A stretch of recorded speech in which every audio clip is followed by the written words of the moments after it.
All right, well, actor and politician Vijay has today made it official that he will be making his poll debut in 2026. Vijay announced that he would contest the election from Madurai East.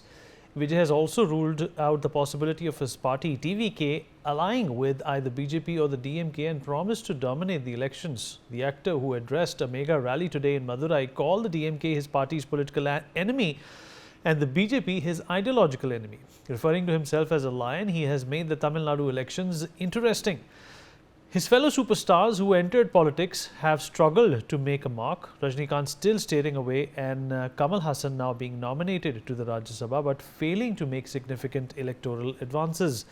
So what will Vijay's entry mean for Tamil Nadu elections is the big question. Will TVK dent any votes in the elections? Well, that's exactly what we will discuss with our guest. Joining us on the program is Advocate A. Subrathinam, former MLA of the AIDMK. Mr. Venkat Narayan, senior journalist, is also joining us. Vinita Hariharan, political analyst, with us on the program as well. Vinita ji, I'll begin with you. Well, it's a great thing, if you have more competition. It's very good, to sort of make sure that young blood and newer political energy is infused in this process. But Vijay is extremely confident that he's not going to ally with the BJP or any other party, and he's also said that this is a space which he is likely to dominate. He's gotten into this with a lot of furor and confidence. What do you think of his debut? Right, absolutely. As you said, Vijay's entry is definitely grand, but as is his movies. So I think it's that much that we can attribute to his success for the rally. But converting it into electoral votes requires much more deeper penetration on the ground, at the booth level, at the mandal level. How much of work has he done on the ground is very important. That would actually reflect in the voter, the voter turnout and in the voters' sentiment. Like you said, the example of Kamal Hassan, the evergreen hero of Tamil cinema, he himself couldn't make the way to the electoral, success. And he was defeated by Vanati Srinivasan, who was a grounded politician on the ground, working with the people on the ground. So I think Tamil Nadu makes this distinction, as is other states in South India makes a distinction between celebrity success and on-ground success. The past, MGR was an exception because he had actually proven his might on the ground as well. So, and Vijay also, I think this Madurai East is a urban voter base primarily. So, denting the minds of an urban voter base is not so easy with just a celebrity appeal, is what I would say. And the composition of the demographics there's a substantial Saurashtra voter base also, who do not necessarily relate to Vijay as a cine star so much as the rest of Tamil Nadu or maybe voters in Chennai would do. But definitely this is a democracy, it's a healthy democracy. We entertain any number of parties, and whoever wants to stand for election, it's a fundamental right. And we welcome any new, person who's coming on board, and especially a celebrity who wants to convert his celebrity status to do social good, then definitely it's a welcome move. All right, fair enough. Mr. Subrathinam, so what is, according to you, the appeal that Vijay brings to the table? He's obviously extremely ambitious, and as you can tell by the crowds, thousands and thousands of people throng to see him.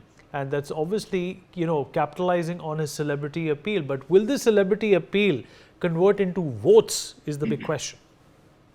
Sorry to say that the Manadu conference itself was a colossal failure, because on his entry into the dais, crowd started dispersing without even listening to his speech.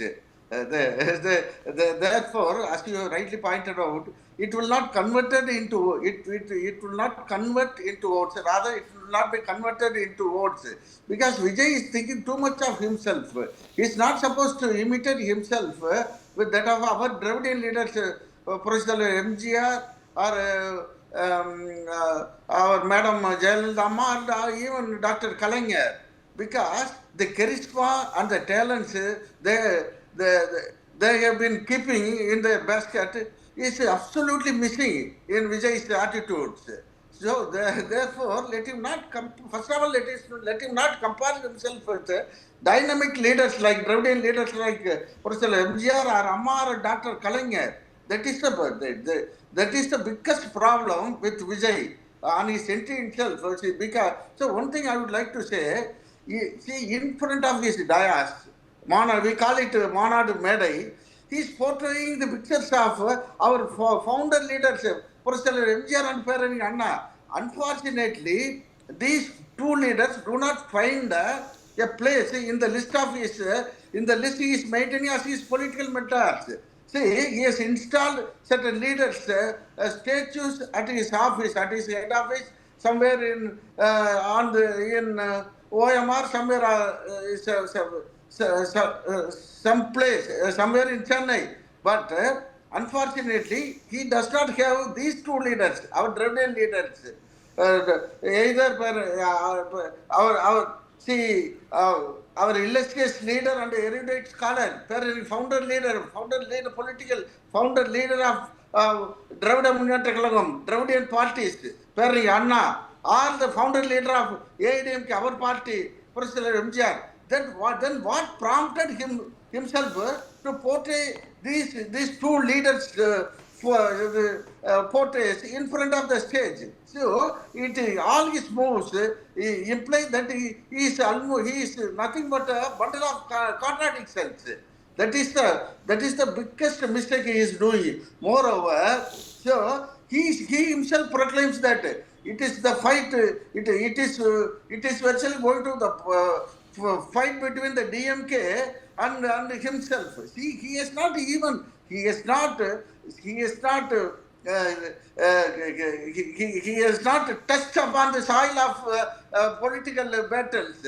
So, even without touching, even without contesting a single election, how come he is coming to a firm conclusion that he is going to be the next chief minister? The fight is going to be between the Dravidam Munnetra and himself. What happened to the party AIDMK? That has been a ruling party in Tamil Nadu for over 36 years, founded by its charismatic leader, Professor MGR, and then nurtured by our great leader, Professor Amma. So that is the problem. All these things will not go down well with the voters. He must understand all such things. Moreover, myself coming from Dindikal, which is an adjoining district to Madurai, as a lawyer, on a day-to-day basis, I am the court, attending the High Court, Madurai bench of the Madras High Court. I travel to Madurai every day. For the past 2 days, I am particularly watching. There is people are not at all attaching any importance to the Manad, so-called Manad. He has just conducted. So routine life was going on in and around Madurai.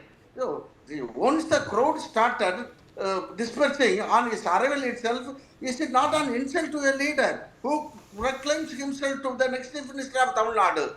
So all these things, first of all, Anna will say in Tamil, Tannai Arivan, Taraniya Ranvan. Only a leader understands himself properly. He will tend to rule the soil. So unless or otherwise, he lacks his understanding of he himself, definitely he will not be that big force. He cannot emerge as that big force in Tamil Nadu, which has been ruled by the Okay. So let me also rope in Mr. Venkat Narayan into this conversation. Mr. Narayan, celebrity status has always and historically been used to get votes. But times have changed now. The aura of the superstar, the aura of, a Bollywood or a Tollywood or a South Indian movie star celebrity maybe does not hold that kind of a resonance as it did perhaps 20, 30 years ago with NTR and MGR and Jayalalitha. Do you think that, it is going to be difficult for Vijay, because the parties that he's competing against are well-established parties who understand the nitty-gritties, who understand, the value of votes in this part of the country? First of all, yeah, Mr. Narayan, that's for you, sir. Yeah, thank you. I been watching the videos of his meeting and listening to his speech. And, the number of people who have gathered there and the number of people who are waving these red and yellow flags and the passion with which 51-year-old Vijay was speaking and openly declaring that DMK is his political enemy and the BJP is his ideological enemy. And the people were responding to that in a great deal of enthusiasm. So I think I would not write him off. I believe that DMK has a formidable challenge ahead of them. The AIADMK, in spite of what our esteemed friend on this show believes, I don't think they matter so much in this particular election, which is due in April and March and April. That is barely 7.5 months from now. And he started going around and looking at his meetings and the kind of things he's talking about. It reminds me of NTR. He started his party barely 9 months before the elections and a campaign of 6 months, and then he came to power. It seems to me that he's trying to imitate what NTR did in Andhra Pradesh, and we will have to watch. This is only his second meeting. He has 7 more months to go. He plans to travel all around the place, state and all that. And people have gathered in Madurai.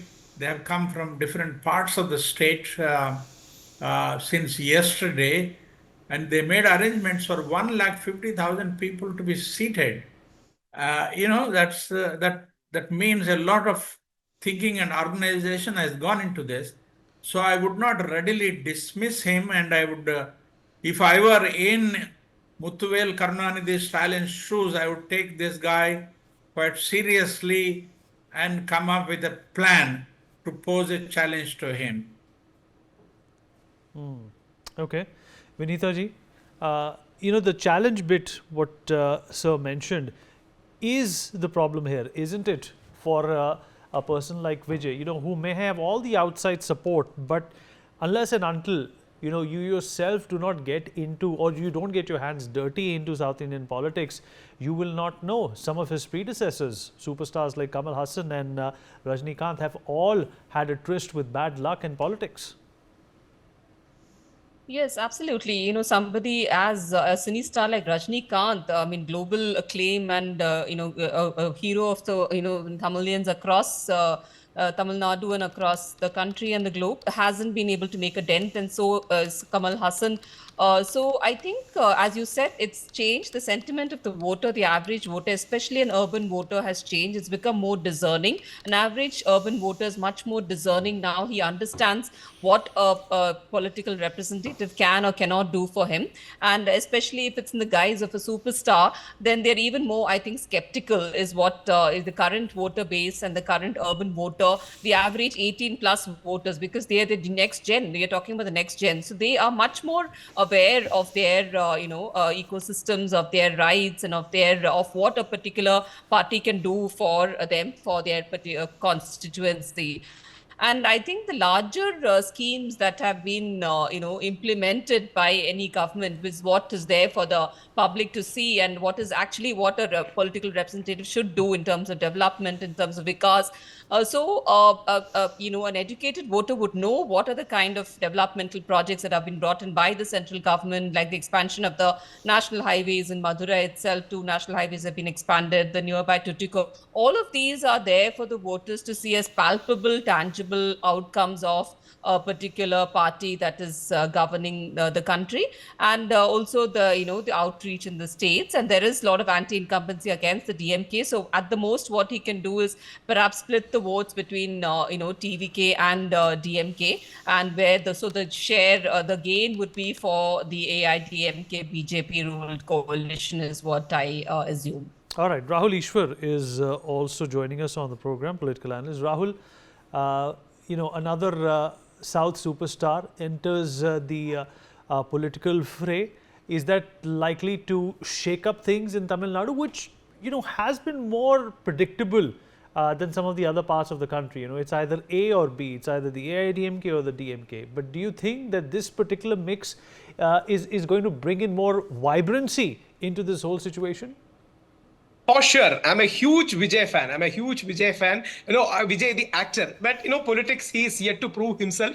He has taken a center-left position, like Kavala Hassan earlier. See, if we see the Tamil Nadu politics, Rajinikanth has always taken a soft Hindu, center-right, BJP-aligned politics. And Vijay has always taken a soft left or, left of center, soft secular kind of a politics where he's inclusive of every religion, but against BJP. This is his pole position, whether we like it or not, whether we agree it or not. So Vijay, of course, is a very vibrant person. Vijay is perhaps the person with the more number of fans than any other fans down south. So yes, Vijay is definitely going to be a big factor. Vijay is hoping to do what MGR did in his best days, where he is turning his fan mandali or his group of fans into an electoral voting force. Yes, Vijay is a person who is ready to sacrifice his film career at the top of his career. So yes, Vijay can definitely work out something. We are yet to know how well of an organizer he is, how well he can bring the flock together. You'll be surprised to know. Last year, even Vijay had a huge fallout with his own father, where the father was ready to announce the party and he went ahead and announced something. Vijay later retract from it. So yes, and Vijay is a person. Vijay is basically from a Christian background. Joseph Vijay is his name. So sometimes BJP guys highlight his religion when Marcel, his movie was and all released. So Vijay is taking that left, liberal, secular, minority, backward community kind of a votes. That space has a huge kind of space in. Whereas Rajinikanth was trying to consolidate the other way, or Rajinikanth's deep spiritual conviction was the other way. He's more of the pan-Indian, soft Hindu, but inclusive, getting everyone spiritual. Rajinikanth used to call it spiritual politics. So we are yet to know, we are yet to test in the waters how Vijay is going to respond. But Vijay is more aligned with Rahul Gandhi than with Narendra Modi by the public posturing. And yes, he can definitely move masses. He is very darling of the women folk. He is a or close friend of people, that brotherly feeling he can invoke. So yes, and he has made his political position very clear. So yes, Vijay has a huge scope, but we are yet to know, because Tamil Nadu has not seen the magic that MGR has created. For example, people like Captain or Vijaykanth, MDMK, they had a huge rise, but that fell down. He was the opposition leader at one point of time. So Tamil Nadu politics is a bit more complicated. Perhaps as a political observer, one of the most interesting political climate in India is Tamil Nadu, because you can have everything there. You can have Veera Aradhana, you can have demigods, you can have great politicians, you can have atheists, you have Karunanidhi, DMK, you can have a Brahmin Jayalalitha heading the Dravidian movement. So there are a lot of. Tamil Nadu is the largest space for the atheist state. Tamil Nadu even has a temple in its logo. Tamil Nadu, the Hindus are the most vibrant and believing people. So Tamil Nadu is a beautiful harmony of contradictions. We are yet to see how it will play it in electoral politics. You're absolutely right. And Mr. Venkat Narayan, he's already asserted whom he wants to ally with, whom he does not want to. BJP is, of course, his ideological adversary. Do you think when starting out, it is important, not to create these fissures, but to keep your options open for a young politician like Vijay? The point is, I think at the moment he is trying to get it across to his admirers, fans, and people at large that he doesn't really have anything to do with either the DMK or the BJP. In fact, he sees them as his rivals, and to convince people that this guy is around and he offers a new deal after nearly 6 decades of rule by Dravidian parties, the DMK and the AIADMK. Maybe the time is up for a fresh person who doesn't belong to any of these 2 Dravidian parties to come and make an offer to the people. Hey, here I am. I stopped my acting career at a relatively young age. You see, NTR left film acting at the age of 60, and then he fought elections, became the chief minister. After that, he worked in 3-4 other films. That's a different matter. But the point is, I think he wants to make it very clear that he wants to offer a deal to the people. He wants to offer a clear, clean administration, free of corruption, so on and so forth. So obviously he cannot be saying that, okay, if I don't, he's saying that I want a full majority so that I can form the government of my own and I become the chief minister and do what I want to do. He cannot possibly say that I'll align with the AIADMK or I'll align with BJP or the DMK, and then it will be a secondary kind of position. So he's obviously trying to tell the people that, listen, the TVK is going to fight from all the 234 constituencies. He himself is going to fight from Madurai East Assembly constituency. So I think for somebody who is not a professional politician and who is taking a jump from cinema to politics, to make it clear to the people that here I am, I'll have nothing to do with any of the existing parties. I want to offer you a new deal. Vote for the TVK in large numbers so that we have enough seats in the assembly so that I can become the chief minister and fight for the rights of the poor, women, children, so on and so forth. Fair enough, sir. Fair enough, sir. We've run out of time. Appreciate everybody who joined us. We take a short break on that note. We'll be right back.